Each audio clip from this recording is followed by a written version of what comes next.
صحیح بخاری میں روایت ہے، صحابہ کرام رضی اللہ عنہم اجمعین کو سفر کے دوران ایک بڑی عنبر مچھلی ملی جسے کئی دن تک کھاتے رہے اور اس سے ان کی جسمانی طاقت اور قوت بڑھ گئی۔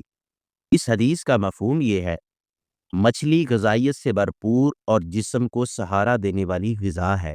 نبی صلی اللہ علیہ وسلم نے اس کھانے کو برقرار رکھا، جس سے معلوم ہوا کہ یہ حلال اور مفید ہے۔ مچھلی میں اعلیٰ معیار کا protein, omega 3 fatty acids, vitamin D اور معدنیات پائی جاتی ہیں، جو دل کو مضبوط، دماغی صحت بہتر، اعصاب کو طاقتور اور جسمانی توانائی میں اضافہ کرتی ہے۔ یہ ہلکی غذا ہے، جلد ہضم ہو جاتی ہے۔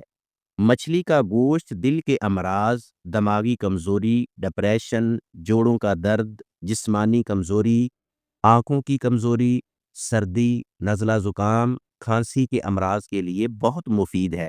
سردی کے سیزن میں 2-4 مرتبہ مچھلی پیٹ بھر کر ضرور کھانی چاہیے، کیونکہ یہ طاقت، صحت اور شفا کا ذریعہ ہے، مگر اعتدال شرط ہے۔